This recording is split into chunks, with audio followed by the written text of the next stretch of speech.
Love makes you blind, but betrayal gives you 20/20 vision.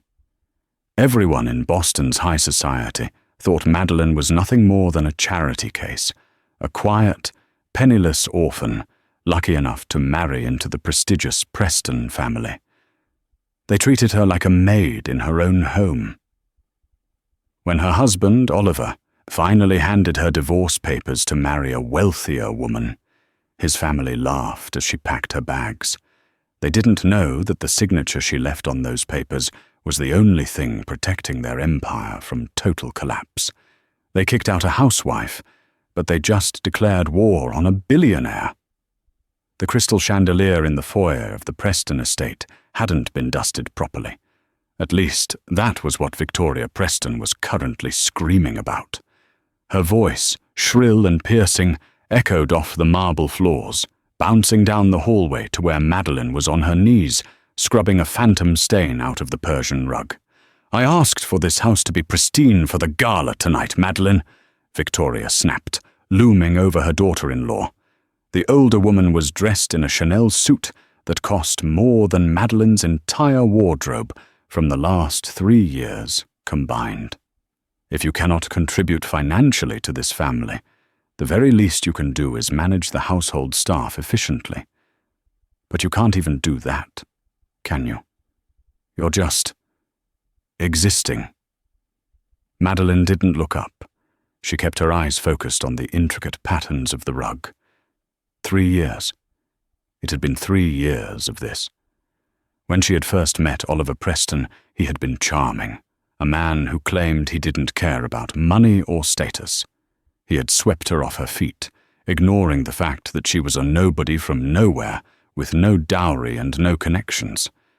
But as the honeymoon phase faded, and the reality of the Preston family's struggling shipping logistics business, Preston Global, set in, Oliver had changed. He had become his mother's son. "I'm sorry, Victoria," Madeline said softly, her voice steady. "The cleaning crew called in sick. I'm doing my best." "Your best is pathetic," a new voice chimed in. Madeline looked up to see Chloe, Oliver's younger sister, walking in while scrolling on her phone. Chloe didn't even glance at Madeline. She just stepped over her legs, as if Madeline were a piece of furniture. "Mum, tell her to move. Jessica is coming over in an hour, and I don't want the house smelling like cleaning chemicals. It's embarrassing." Jessica. The name made Madeline's stomach turn. Jessica Tate was the daughter of a senator, a woman with old money and new influence.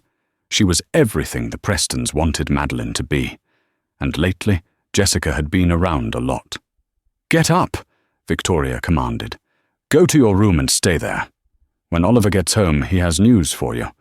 Try not to look so drab." Madeline rose, her knees aching. She wiped her hands on her apron, an apron she wore over old jeans, because Victoria refused to let her buy new clothes, claiming the family budget was tight due to market fluctuations. It was a lie, of course. The budget was tight for Madeline, but not for Chloe's trips to Paris or Victoria's weekly spa days at the Mandarin Oriental. She walked up the grand staircase, feeling the eyes of the portraits of dead Prestons burning into her back. She entered the master bedroom, a room that had felt cold for months. Oliver hadn't slept here in weeks. He claimed he was pulling all-nighters at the office to save the company.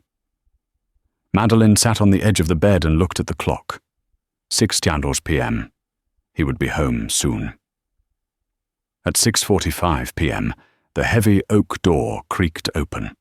Oliver walked in. He looked handsome, dashing in his bespoke navy suit, but his eyes were hard.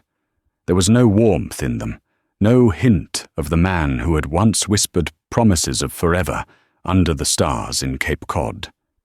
He didn't say hello. He walked straight to the dresser, pulled off his tie, and tossed it onto the chair. Then he reached into his briefcase and pulled out a thick manila envelope. He threw it onto the bed next to her. The sound of the paper hitting the duvet was deafening in the silence. "What is this?" Madeline asked. Though she already knew, she felt a strange calmness wash over her, a numbness that had been building for months. "Divorce papers," Oliver said, his back to her, as he poured himself a drink from the crystal decanter. "I can't do this anymore, Madeline. I need a partner, not a dependent." "A dependent?" Madeline stood up. "I handle this entire household. I manage your mother's schedule. I organize your business dinners. I balance the domestic accounts. That's work a maid does, Madeline." Oliver spun around, his face flushed. "I'm talking about real value. Preston Global is bleeding money. We lost the contract with the logical tech giant Nextcore last week. We need capital. We need connections. And you," he looked her up and down with a sneer of disgust, "you bring nothing. You are nothing." Madeline stared at him. "I thought you loved me. I loved the idea of saving you," Oliver scoffed. "But I'm tired of playing hero. Jessica and we have an understanding. Her father is willing to invest $50 million into the firm if we merge families. It's a business decision, Maddie. Don't make it difficult." "So I'm being traded," Madeline stated flatly. "Like a used car." "Don't be dramatic," Oliver snapped. "The prenup you signed leaves you with nothing. But I'm not a monster. I've put $5,000 in an account for you. That's enough to get you a bus ticket back to wherever you came from and rent a studio for a month. Sign the papers. Tonight." The door opened again. Victoria and Chloe stood there, smirks plastered on their faces. They had been listening. "Go on, dear," Victoria purred, stepping into the room. "Do the right thing for once. Let my son have a real wife." Chloe giggled. "Yeah, Jessica already picked out new curtains for this room. Yours are hideous." Madeline looked at the three of them. The husband who promised to protect her, the mother-in-law who tormented her, the sister-in-law who mocked her. They looked at her and saw a frightened, poor mouse. They had no idea. Madeline reached out and picked up the pen from the nightstand. She didn't cry. She didn't beg. She flipped to the last page of the document. $5,000, Madeline repeated. "Take it or leave it," Oliver said coldly. "Keep it," Madeline said. She signed her name with a flourish. "Madeline, not Madeline Preston, just Madeline." She dropped the pen. "I'll be gone in 10 minutes. "Make it 5, Victoria hissed. The rain in Boston was relentless that night, a sheet of grey that matched the pavement. Madeline walked out of the iron gates of the Preston estate, carrying nothing but a single duffel bag. She hadn't packed clothes. She hadn't packed jewelry. She had only taken her laptop and a small, velvet-bound notebook she kept hidden under the floorboards of the closet. As the heavy gates clicked shut behind her, she didn't look back at the mansion, glowing with warm light. She knew they were probably popping champagne right now. Oliver was likely calling Jessica. Victoria was probably already ordering the staff to burn Madeline's things. She walked 2 blocks down the dark, wet street to a waiting black sedan. It wasn't a taxi. It was a Mercedes Maybach S-Class, its windows tinted pitch black. The driver, a burly man with a scar running down his cheek, stepped out immediately, holding an umbrella. He opened the rear door with a bow that was far deeper and more respectful than anything Oliver Preston had ever offered her. "Good evening, Madame Director," the driver said, his voice grave. "We received your signal." "Hello, Arthur," Madeline said, her voice changing. The softness was gone. The hesitation vanished. In its place was a tone of steel and command. She slid into the leather back seat. "Take me to the airfield." "Is the jet ready?" "Fueled and waiting, madam. We have a slot for departure to New York in 40 minutes. Madeline nodded, She pulled out her phone, not the cracked iPhone 8 the Prestons allowed her to have, but a sleek, prototype satellite phone she had pulled from the hidden compartment of her duffel bag. She dialed a number. "Connect me to the board," she said. A moment later, a voice answered. "Ms. St. James? We didn't expect to hear from you until next quarter. Is everything all right in Boston?" "I'm done in Boston," Madeline said, staring out the window as the city blurred by. "Initiate Phase 2 of the acquisition, and tell the legal team to prepare a dossier on Preston Global." "The shipping firm?" The voice on the other end sounded confused. "That's a failing entity, Mrs. St. James. Their stock is junk. Why would Apex Holdings be interested in them?" "Personal reasons," Madeline said. "I want to buy their debt. All of it. Every loan, every mortgage, every line of credit. I want to own every cent they owe." "Understood. We can have the paperwork ready by morning. And Ms. St. James, welcome back." Madeline hung up. She leaned back against the headrest and closed her eyes. For 3 years, she had played the role of Madeline the orphan. It had been a test, a twisted, painful test. Her late father, the founder of Apex Holdings, a conglomerate that owned everything from pharmaceutical patents to half the real estate in Manhattan, had insisted on it in his will. To inherit the control of the company, she had to live without her fortune for 3 years to find someone who loved her for her, not for the billions attached to her name. She thought she had found that in Oliver. She had met him at a coffee shop where she was working as a waitress during the start of her exile. He had seemed so genuine. She had been wrong. The car pulled onto the tarmac of the private airfield. A Gulfstream G650 stood waiting, the engines whining softly. As Madeline stepped out of the car and walked up the stairs, the flight attendant handed her a glass of Dom Perignon 2008. Madeline took a sip, the bubbles sharp against her tongue. She looked down at her cheap jeans and the worn-out sneakers. "Do you have the change of clothes I requested?" she asked. "Yes, Miss St. James. The closet is fully stocked.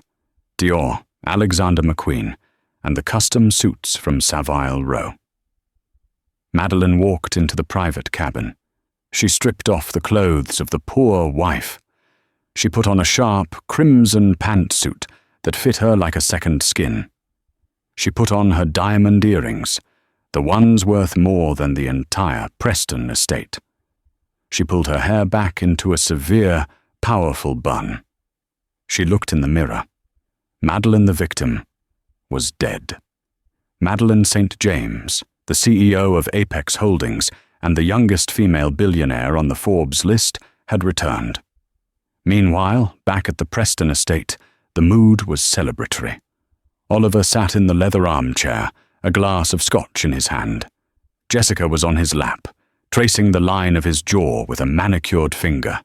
"I can't believe she's finally gone," Jessica giggled. "Did she cry?" "Surprisingly, no," Oliver said, feeling a flicker of annoyance. He had wanted her to cry. He had wanted her to beg. Her silence had felt arrogant. She just signed and left, didn't even take the money. "Trash knows its place," Victoria said from the sofa, flipping through a magazine. "Now we can focus on what matters. Jessica, darling, did your father transfer the funds?" Jessica smiled. "He's initiating the transfer tomorrow. But there's a condition. He wants Preston Global to secure a contract with a major logistics partner first. He says throwing money at a sinking ship isn't smart unless the ship has a destination." Oliver frowned. "We lost next core. Who else is there?" "There's a rumor," Jessica said, her eyes gleaming. "A massive conglomerate, Apex Holdings, is looking to expand their supply chain in the Northeast. If we can get a meeting with their CEO and secure a deal, my father will double his investment." Oliver sat up straight. "Apex Holdings. They are untouchable. Their CEO is a ghost. No one even knows who runs it since the old man died. Well, you better find out, Victoria said sharply, because without that deal, or Jessica's father's money, the bank is going to foreclose on this house next month. Oliver smirked, his confidence returning. He was a Preston. He could charm anyone. Don't worry, Mother. I'll find this CEO. I'll wine him, dine him, and get him to sign whatever I want, just like I got Madeline to sign those papers. He raised his glass. To the future. They all clinked glasses, unaware that the him Oliver planned to charm was the woman he had just thrown out into the rain. And she wasn't interested in dining. She was interested in destroying. The headquarters of Apex Holdings was not just a building. It was a monolith of glass and steel that pierced the Manhattan skyline, a testament to absolute power. On the top floor, in a corner office that floated above the clouds, Madeline St. James stood looking down at the city that looked like a circuit board from this height. It had been 1 week since she left the Preston estate. 1 week since she had slept in a bed with thread count higher than the Prestons' yearly income. 1 week since she had stopped being poor, useless Madeline and resumed her throne. Her assistant, a sharp-eyed young man named Leo, walked in silently. He placed a tablet on her obsidian desk. The acquisition of Preston Global's debt is complete, Ms. St. James, Leo said, his voice devoid of emotion. We bought out their primary line of credit from Boston First National, their mortgage on the estate from Chase, and even the outstanding loans on their fleet of trucks. You effectively own everything they touch. Madeline turned around. She was wearing a white silk blouse and black wide-leg trousers, her posture regal. And the price? Pennies on the dollar, Leo replied. The banks were desperate to offload them. Preston Global is rated as high-risk toxic. They are essentially insolvent. If you called in the loans today, they would be on the street by sunset. Not yet, Madeline said, walking over to the desk and picking up the tablet. She scrolled through the financial reports. It was worse than she thought. Oliver hadn't just been struggling. He had been incompetent. There were massive withdrawals for consulting fees that went directly to shell companies owned by Jessica Tate's father. They were siphoning money out of the company while the ship sank. I want them to feel hope first. It hurts more when you rip it away. Mr. Preston has been calling the main line every hour, Leo noted. He's desperate for a meeting with the CEO. He believes Apex is his savior. He doesn't know the CEO is the woman he discarded, Madeline mused. A cold smile played on her lips. Grant him the meeting. But not here. Not yet. Where then? The Winter Solstice Gala, Madeline said. It's this Saturday at the Plaza. Send an official invitation to Oliver Preston and his guest. Tell him the CEO of Apex Holdings will be making a rare public appearance and is looking for strategic partners. He will bring Ms. Tate, Leo warned. I'm counting on it, Madeline said. I want them both there. I want them to wear their finest clothes. I want them to think they have won. Meanwhile, in Boston, the atmosphere in the Preston mansion was manic. Oliver slammed the phone down in his study, a grin spreading across his face that made him look almost manic. I got it, he shouted. Victoria rushed in from the hallway, clutching a glass of wine. You got the deal? Better, Oliver said, standing up and buttoning his jacket. I got an invite. The Apex Holdings Winter Solstice Gala in New York. The executive assistant said the CEO specifically reviewed our file and wants to meet us. Mother, this is it. This is the big leagues. Jessica, who had been lounging on the sofa looking bored, sat up. A gala in New York. That's actually exclusive. My father has been trying to get an invite to an Apex event for years. See? Oliver walked over and kissed Jessica on the cheek. I told you I'd handle it. Madeline was the dead weight holding us back. The moment I cut her loose, the universe started rewarding us. We need to look the part, Victoria said, her eyes narrowing as she calculated. If we are meeting the CEO of a multi-billion-dollar conglomerate, we cannot look like provincial Bostonians. We need new wardrobes. Mum, the credit cards are maxed out, Chloe said from the doorway, chewing gum. I tried to buy a latte this morning and it got declined.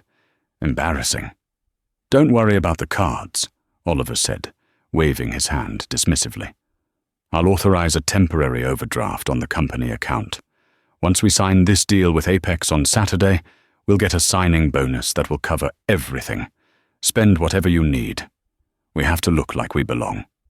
The next 3 days were a whirlwind of delusional spending. Oliver, Victoria, Chloe, and Jessica flew to New York, flying commercial economy, which Victoria complained about the entire time, and checked into a suite at the St. Regis that they absolutely could not afford. They spent days shopping on Fifth Avenue. Victoria bought a gown of emerald velvet. Chloe bought diamond studs. Oliver purchased a bespoke tuxedo. They were burning through money that didn't exist, fueled by the arrogance that they were about to be saved. On the morning of the gala, Oliver received a notification on his phone. It was a bank alert.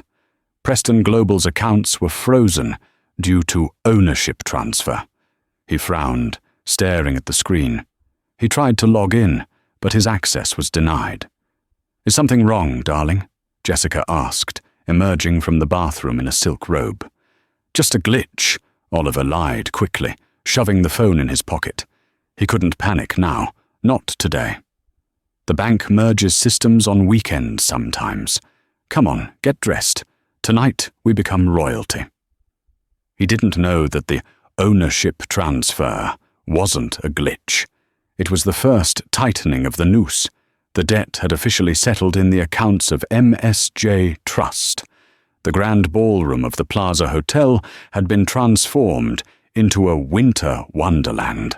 Icicles made of Swarovski crystals hung from the ceiling, catching the light of 1,000 candles.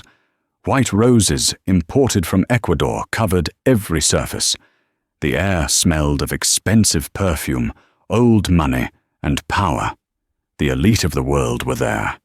Tech moguls, oil barons, Hollywood royalty. And amidst them, looking desperate to be noticed, were the Prestons. Oliver stood near the champagne fountain, scanning the room.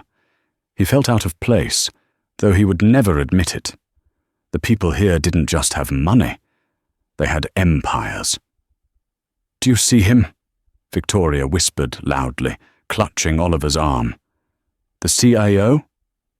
I don't know who I'm looking for, Oliver hissed back. No one knows what he looks like. I'm looking for the security detail. The boss is always where the guards are. This champagne is vintage 1995, Jessica said, taking a sip and looking unimpressed. My father has a better cellar. She was wearing a daring silver dress that left little to the imagination, clearly designed to catch the eye of a male CEO.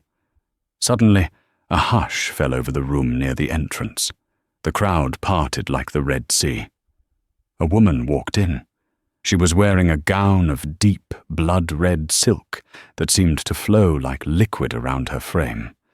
It was strapless, showcasing shoulders that looked sculpted from marble.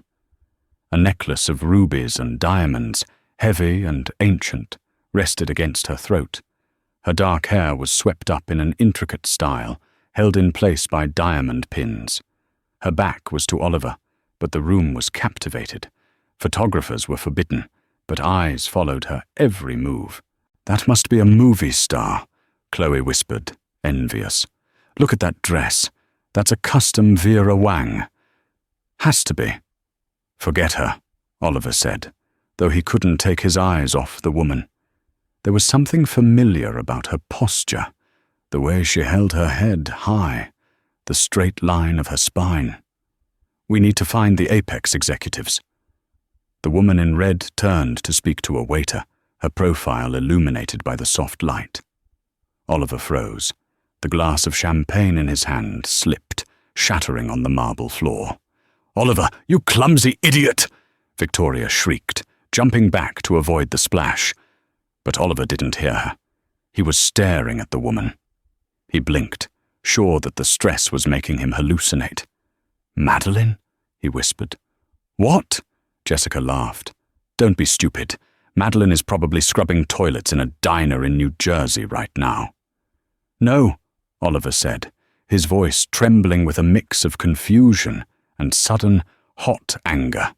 "That's her. Look," he pointed. The woman in red was laughing softly at something a silver-haired gentleman said. The laugh. He knew that laugh, but he had never heard it sound so confident, so free. "It can't be," Victoria squinted. "She looks expensive. Madeline was a mouse. That woman is a lioness." "She must have crashed," Jessica sneered, her jealousy flaring instantly. "She probably used the money you gave her to rent a dress and sneak in to embarrass us. Oh, this is rich. She's stalking you, Oliver." "I'm going to throw her out," Oliver growled. He straightened his tuxedo jacket, his face turning red. "She thinks she can humiliate me here? In front of my future partners?" He marched across the ballroom, his family trailing behind him like a pack of hyenas. He pushed past a senator and a tech billionaire without excusing himself. Madeline was standing near a balcony, looking out at the snowy night. She sensed him coming before she heard him. The scent of his cologne, expensive, but applied too heavily, wafted toward her. "What the hell do you think you're doing?" Oliver's voice was a harsh bark that cut through the polite chatter of the nearby guests. Madeline turned slowly. Her expression was unreadable. Her eyes, usually warm and brown, looked like obsidian. "Hello, Oliver," she said. Her voice was smooth, cultured, lacking the tremor of fear she used to have when he raised his voice. "You look flushed. Is the room too warm for you?" "Don't play games with me," Oliver hissed, stepping into her personal space. "How did you get in here? Did you blow a security guard, or did you steal that invite?" "I was invited," Madeline said simply. "Bullshit." Jessica stepped up, looking Madeline up and down with disdain. "Look at you, dressed up like you're someone important. You're a charity case, Madeline. You always were. This is a private event for the global elite, not for discarded housewives looking for a payout." "You need to leave," Victoria commanded, crossing her arms. "Now, before we call security and have you dragged out. Do you have any idea who we are meeting tonight? The CEO of Apex Holdings. If he sees us associating with trash like you, it will ruin everything." Madeline took a sip of her sparkling water. She looked at Victoria, then at Jessica, and finally rested her gaze on Oliver. There was no love left, only pity. "You really think you're about to meet the CEO?" Madeline asked. "Yes," Oliver said, puffing out his chest. "We are his guests of honor, so get out of my sight before I make a scene." "Make a scene?" Madeline challenged softly. "I'd love to see it." "You asked for it." Oliver turned and waved frantically at a large man in a suit standing by the wall, one of the head security agents. "Hey, you! Over here!" The security agent, a man named Arthur, the same driver from the night she left, walked over calmly. "Yes, sir?" Arthur asked. "This woman," Oliver pointed a shaking finger at Madeline, "is an intruder. She is harassing us. I want her removed immediately. Throw her out on the street."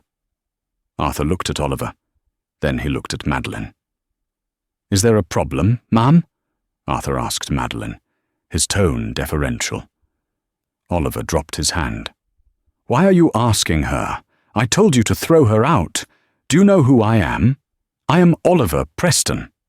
"I know who you are, Mr. Preston," Arthur said coldly. "But you seem to be confused about who she is." Before Oliver could respond, the lights in the ballroom dimmed.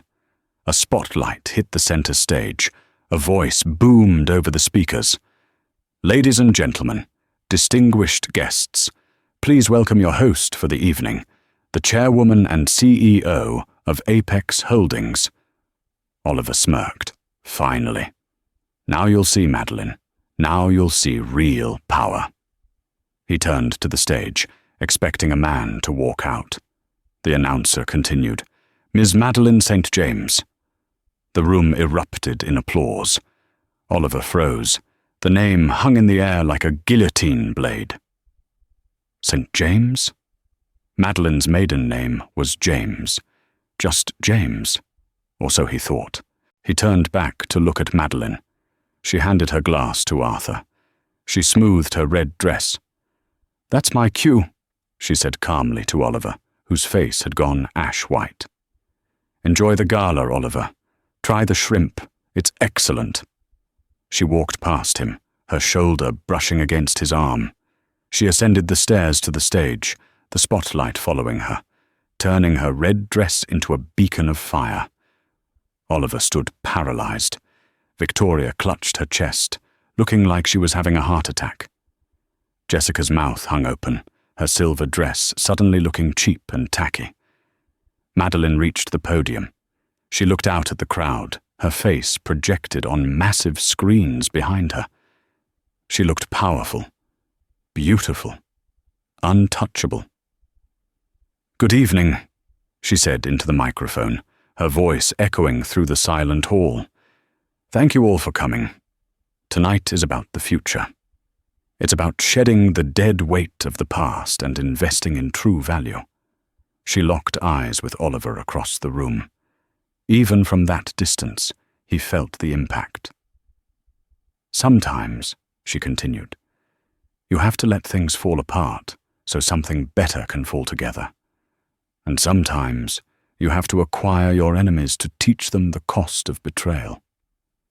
Oliver felt the room spinning. She was Apex. She wasn't poor. She was the billionaire they had been desperate to impress, and he had just tried to have her thrown out of her own party. The applause died down, replaced by a murmur that buzzed like a hive of angry bees. Every eye in the room darted between Madeline on stage and the Preston family standing near the back, looking as if they had been struck by lightning. Oliver couldn't breathe. His chest felt constricted, as if an invisible hand were crushing his lungs. Madeline St. James, the St. James dynasty, the family that practically built New York's financial district. He had been married to the heiress of the St. James fortune for 3 years. He had treated her like a servant. He had made her scrub floors. He had complained about her spending $10 on groceries while she had billions sitting in a trust. "This is a mistake," Victoria stammered, clutching her pearl necklace so tightly the string snapped, sending pearls cascading onto the floor. "It's a trick. She's an actress. Oliver, tell me she's an actress." But Oliver knew. The way she stood, the cold authority in her eyes. It was the same look she had given him the night she left, magnified by 1,000%. Madeline stepped down from the podium. She didn't retreat backstage. Instead, she walked straight into the crowd, flanked by Arthur and 2 other large security guards. The crowd parted instantly, creating a corridor that led directly to Oliver. She stopped 3 feet away from him. The silence in the immediate vicinity was suffocating. "You wanted a meeting with the CEO," Madeline said, her voice conversational but carrying a lethal edge. "Here I am. Make your pitch, Oliver." Oliver opened his mouth, but no words came out. He looked at Jessica, hoping for backup, but Jessica Tate was backing away, her face pale. She knew who Apex Holdings was. Her father feared them. Madeline," Oliver choked out. He tried to smile, the old charm flickering weakly. "Baby, why didn't you tell me? This changes everything." "Does it?" Madeline tilted her head. Does it change the fact that you cheated on me? Does it change the fact that you called me a parasite? Or does it just change the balance of your bank account? I was under stress, Oliver pleaded, stepping forward, ignoring Arthur's warning glare. The company was failing. I did what I thought I had to do to save the family. But we're family, Maddie. We're husband and wife. We can fix this. Imagine what we can do together. Preston Global and Apex. We would be unstoppable. A ripple of laughter went through the crowd. Someone whispered, "Is he serious?" "We aren't husband and wife," Madeline corrected him, pulling a folded document from her clutch. "You demanded a divorce. You demanded I sign immediately." I did. My lawyers filed the paperwork at 9:00 a.m. this morning. The judge granted an expedited decree due to irreconcilable differences and adultery. We are legally strangers, Oliver. "But the prenup!" Victoria shrieked, stepping over her spilled pearls. "You signed a prenup. You get nothing." Madeline laughed. It was a dark, rich sound. "Oh, Victoria, you really didn't read that prenup closely, did you?" Oliver had his lawyer draft it to protect his assets from me. It stated that what is mine, and what is yours. It completely separated our finances. By forcing me to sign that, Oliver waived any claim to the St. James fortune. He saved me billions. Victoria looked like she was going to faint. She grabbed Oliver's arm to steady herself. "Now," Madeline said, her tone shifting to business. "Regarding Preston Global, you came here looking for a savior. But I didn't buy your debt to save you, Oliver. I bought it to foreclose on you." "You can't," Oliver whispered. "We have 30 days. There's a grace period. There is a change of control clause in your loan agreements," Madeline recited from memory. "If the debt is sold to a new entity, the full amount can be called due immediately if the debtor is deemed insolvent. And looking at your financials, you are very insolvent." She snapped her fingers. Leo, her assistant, appeared with a folder. He handed it to Oliver. "This is a notice of default," Madeline said. "You owe Apex Holdings $42 million. You have 24 hours to pay it in full. If you don't, we seize collateral." "What collateral?" Jessica asked, her voice trembling. Madeline smiled at Jessica. "Everything. The warehouses, the trucks, the brand name, and of course the Preston estate, the house you're living in, Victoria. It's mine." You witch!" Victoria lunged forward, her hand raised to slap Madeline. Arthur moved faster than a striking cobra. He caught Victoria's wrist in midair, twisting it slightly until she yelped. "I wouldn't do that," Arthur rumbled. "That is assault on a federal-level dignitary." "Let her go," Madeline said calmly. Arthur released Victoria, who stumbled back into Chloe. Chloe was too busy live-streaming the entire thing on her phone, tears streaming down her face, to help her mother. "Get out of my gala," Madeline said, her voice dropping to a whisper that only they could hear. "Go home and pack. You have until tomorrow." "Jessica!" Oliver turned to his mistress, desperation clawing at his throat. "Call your father. Tell him to wire the money. We can pay her off." Jessica looked at Oliver. She looked at his sweating face, his cheap desperation. Then she looked at Madeline St. James, the billionaire queen standing in her red armor. Jessica laughed. It was a cruel, harsh sound. "My father?" Jessica sneered. "My father isn't going to fight Apex Holdings for a loser like you, Oliver. He wanted me to marry you because he thought you had potential. Clearly, you're just an idiot who threw away a winning lottery ticket." Jessica pulled her arm away from Oliver's grasp. "I'm done. Don't call me." She turned to Madeline. "Ms. St. James, wonderful party. Please excuse my poor choice of company." Jessica walked away, disappearing into the crowd, leaving the Prestons alone on the island of their humiliation. "Security," Madeline called out. "Escort these trespassers off the premises." As the guards grabbed Oliver and Victoria by the arms, Oliver looked back at Madeline one last time. "I loved you," he shouted, a lie that tasted like ash. "I really loved you." Madeline didn't even blink. She turned her back on him and raised a fresh glass of champagne. "To independence," she toasted to the room. The crowd cheered. The doors slammed shut on the Preston family, sealing their fate. The next morning, the sun rose over Boston, but it brought no warmth to the Preston estate. The house was in chaos. Suitcases were piled high in the hallway. Victoria was in the living room, weeping into a silk handkerchief, while Chloe was frantically stuffing designer handbags into garbage bags, trying to save as much as she could. Oliver sat at the kitchen table, staring at a bottle of whiskey. He hadn't slept. He was still wearing his tuxedo from the night before, the bow tie undone, the shirt stained. The doorbell didn't ring. The door simply opened. Madeline walked in. She wasn't wearing a ball gown anymore. She wore a sharp white business suit and heels that clicked ominously on the hardwood floors. Behind her were 4 men in suits, lawyers, and a team of movers. "You're early," Oliver croaked. "Business hours start at 8 a.m., Madeline said, checking her diamond watch. "It is 8:05. The 24-hour window has expired. Do you have the $42 million? Oliver didn't answer. "I'll take that as a no," Madeline said. She motioned to the movers. "Begin the asset seizure."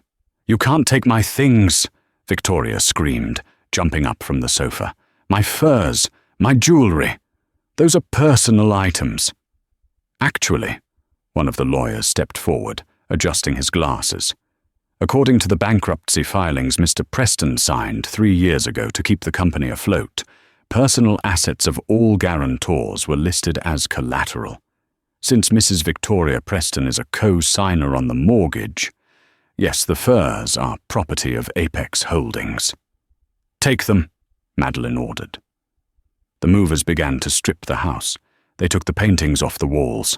They rolled up the Persian rugs, the same rug Madeline had been cleaning on her knees just a week ago. They took the silver candelabras.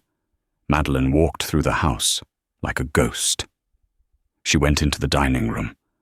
She remembered setting the table for Thanksgiving, only to be told she wasn't allowed to sit with the family because there weren't enough chairs for the important guests. She remembered crying in the pantry. She walked into the living room where Oliver was still sitting. "Why?" Oliver asked, his voice broken. "Why destroy us completely? You have everything, Maddie. You won. Why do you need to see us on the street?" "Because you didn't just hurt me, Oliver," Madeline said, her voice trembling with suppressed rage. "You tried to erase me. You took a woman who loved you, and you systematically broke her down until she thought she was worthless. You made me believe I was lucky to be your maid. That kind of cruelty, it requires a correction." "I can change," Oliver wept. He fell to his knees, crawling toward her. "I can be the man you met at the coffee shop. Please, Maddie, give me a chance. Let me work for you. I'll start at the bottom. I'll do anything." Madeline looked down at him. It was pathetic. There was no dignity left in him. "The man I met at the coffee shop never existed," she said coldly. "He was a mask you wore to catch a victim. And I don't hire liars." She stepped back. "You have 10 minutes to vacate the premises. After that, the locks will be changed. Anything left inside will be auctioned for charity." "Where will we go?" Chloe wailed, clutching a Louis Vuitton bag. "We have no money. The cards are frozen." "I believe," Madeline said, a small vindictive smile touching her lips, "that there is a homeless shelter on 4th Street. Or perhaps you can get a job. I heard the diner downtown is looking for a dishwasher. It pays minimum wage." It's honest work." "You can't be serious," Victoria gasped. "Dead serious," Madeline said. "Get out." The Prestons were herded out of their ancestral home like cattle. They stood on the sidewalk, surrounded by a few meager bags of clothes. The neighbors were watching from their windows. A news van had pulled up down the street, alerted by an anonymous tip sent by Leo, and was filming the disgrace. As the heavy oak door slammed shut, Oliver looked at the house one last time. He saw Madeline standing in the window of the master bedroom. She wasn't looking at him. She was looking at the horizon. "This is your fault." Victoria turned on Oliver, slapping him across the face. "You and your stupid affair. You lost us billions. You useless, pathetic excuse for a son." "Shut up, Mother," Oliver screamed back, shoving her away. "You told me to do it. You told me to marry Jessica for the money." "I hate you," Chloe screamed at both of them. "I hate this family." They stood on the curb, screaming at each other, their veneer of class completely stripped away, revealing the rot underneath. Inside the house, Madeline turned away from the window. The silence was beautiful. "Miss St. James?" Leo asked, walking into the room. "The helicopter is ready to take you back to New York. What should we do with the house?" "Burn it," Madeline wanted to say. But she was a businesswoman. "Sell it," Madeline said. "Tear it down and build a community center, or low-income housing, something that actually helps people. Just get rid of the stain of them." "Understood." Madeline walked out of the room. She walked down the grand staircase, her heels clicking a rhythm of victory. She walked out the back door to the waiting car. She didn't look back. There was nothing there for her anymore. The Prestons were a bad dream, and she had finally woken up. However, the story wasn't quite over. Oliver Preston was a desperate man, and desperate men do dangerous things. As he sat on the curb, watching Madeline's car drive away, a dark thought formed in his mind. If he couldn't have the money, and he couldn't have the forgiveness, then he would have revenge. He looked at the news van. He stood up, wiping the blood from his lip where his mother had hit him. He walked toward the camera. "You want a story?" Oliver shouted at the reporter. "I'll give you a story. The CEO of Apex Holdings is a fraud. She stole this company, and I'm going to prove it." It was a lie, of course. But Oliver didn't care about truth anymore. He only cared about burning Madeline's world down, even if he had to use the last match in his pocket to do it. The media frenzy that Oliver Preston ignited was nothing short of a forest fire. Within 24 hours of his screaming declaration into the news camera, the headlines were everywhere. "Billionaire bully, Apex CEO accused of fraudulent takeover." Oliver, desperate and fueled by a vindictive streak that eclipsed his common sense, had found a lawyer willing to take the case on a contingency basis, a slimy man named Garrick Lowen, who wore suits that were too shiny and smelled of desperation. Together, they spun a narrative that painted Oliver as the victim of a corporate honey trap. According to Oliver's fabricated story, Madeline St. James hadn't been a neglected wife. She had been a corporate spy planted by Apex Holdings 3 years ago to sabotage Preston Global from the inside, lower its value, and then execute a hostile takeover. It was a ridiculous lie, but the internet loved a conspiracy. For 3 days, Madeline remained silent. She issued no press releases. She gave no interviews. She stayed in her penthouse at the top of the Apex Tower, watching the chaos unfold on the multiple screens in her office. "They are dragging your name through the mud, Miss St. James," Leo said, pacing the room. "Oliver is scheduled to appear on the prime hour with Landon Pierce tonight. That's the biggest talk show in the country. He's going to lie to 10 million people live on air. We have to issue a cease and desist." Madeline turned her chair away from the window. Her face was calm, almost serene. No, Leo. Never interrupt your enemy when he is making a mistake. Let him go on the show. Let him say everything he wants to say. But the reputation risk is calculated. Madeline cut him off. She tapped a folder on her desk. Do we have the forensic accounting files from the Preston Global servers? Yes, Mum. The team finished decoding them an hour ago. It's worse than we thought. Good, Madeline said, her eyes turning to steel. Send a secure link to the Department of Justice and get Landon Pierce's producer on the phone. Tell them I'll be calling in during the segment. Liv. The studio of the prime hour was freezing cold, but Oliver was sweating. He sat in the plush armchair opposite Landon Pierce, the silver-haired host known for his aggressive interview style. Victoria and Jessica were in the green room backstage, Jessica having returned only because Oliver promised her a cut of the settlement money. So, Oliver, Landon Pierce began, leaning forward. You claim that your ex-wife, one of the wealthiest women in the world, manipulated you for years? That this was a long con? Absolutely, Landon, Oliver said, forcing a tremble into his voice. He dabbed his eyes with a tissue. She played the role of a helpless orphan perfectly. I took her in. I loved her. I gave her a home when she had nothing, and all the while she was stealing our trade secrets. She destroyed my family's legacy just to add another zero to her bank account. We are destitute now. My mother is sleeping on a friend's couch. It's inhumane. The audience gasped sympathetically. And you have proof of this sabotage? Landon asked. We have documents, Oliver lied smoothly. My lawyer is filing them tomorrow. We are suing for $200 million in damages. That's a bold claim, Landon said. He touched his earpiece as a producer spoke into his ear. His expression changed from skeptical to surprised. Well, Oliver, it seems we have a surprise development. Madeline St. James is on the line. She wants to respond. Oliver froze. His stomach dropped. She is? Put her through, Landon commanded. The studio speakers crackled, and Madeline's voice filled the room.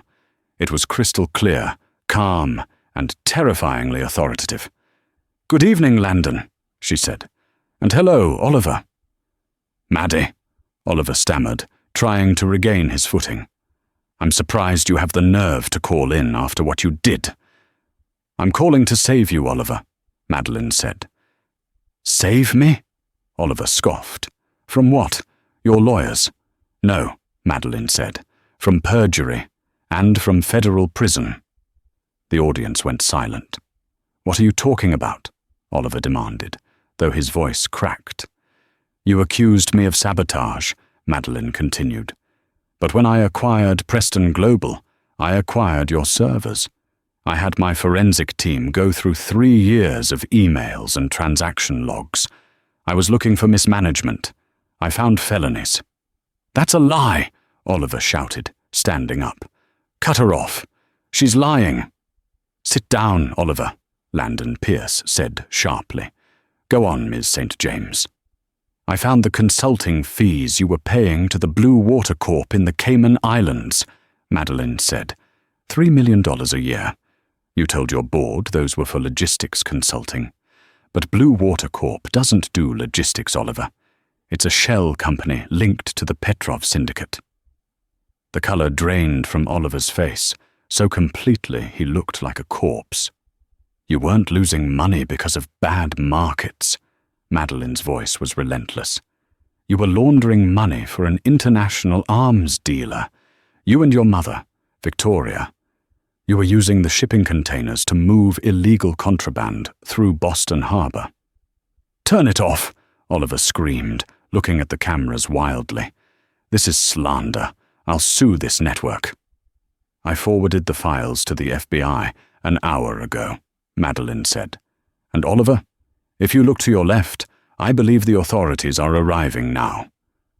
On live television, the studio doors burst open. 6 agents in FBI windbreakers stormed onto the set, weapons drawn. "Oliver Preston!" the lead agent shouted. "Hands where we can see them.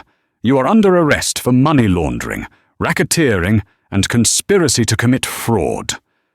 The audience screamed. Cameras flashed.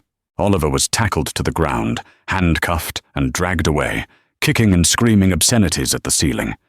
Backstage, Victoria tried to run out the back exit, but 2 agents were waiting for her. "I didn't know!" she shrieked as they cuffed her. "It was his idea. My son made me do it." Jessica Tate, seeing the disaster, simply sat in the green room, sipping her coffee and pretending she didn't know them. She would testify against them in a heartbeat to save her own skin. 6 months later. The snow was falling gently on the streets of Paris. Madeleine sat at a cafe table in Montmartre, a hot chocolate in her hands. She looked different. The severity of the CEO was gone, replaced by a softer, more content expression. She picked up a newspaper someone had left on the table. The headline on page 4 read, "Preston heirs sentenced to 15 years in federal prison." She didn't smile. She didn't feel joy. She just felt finished. The story of the poor orphan girl who married the prince was a fairy tale. The story of the billionaire who destroyed the people who abused her was a tragedy. But it was a necessary one. "Is this seat taken?" Madeleine looked up. A man stood there. He wasn't wearing a suit. He was wearing a simple leather jacket and a camera around his neck. He had kind eyes. Eyes that didn't see dollar signs when they looked at her. "No," Madeleine said, kicking the chair out for him. "It's free." She had learned the hard way that love wasn't about saving someone, and it wasn't about status. It was about respect. And for the first time in a long time, Madeleine St. James wasn't looking at the past. She was looking at the future. She took a sip of her chocolate, watched the snow fall, and finally, truly, let go. And that is the shocking conclusion to the story of Madeleine and the Preston family. It's a powerful reminder that true worth isn't found in bank accounts or last names, but in character and kindness. Oliver and Victoria thought they could trample on someone because she appeared weak, but they forgot the most important rule of all. Never judge a book by its cover, because you never know who is holding the pen. What did you think of Madeleine's revenge? Was sending them to prison too harsh, or did they get exactly what they deserved? I want to hear your thoughts in the comments below. If you enjoyed this roller coaster of drama, betrayal, and justice, please hit that like button. It really helps the channel grow. And don't forget to subscribe and ring the notification bell so you never miss out on the next crazy story. Thanks for listening, and I'll see you in the next video.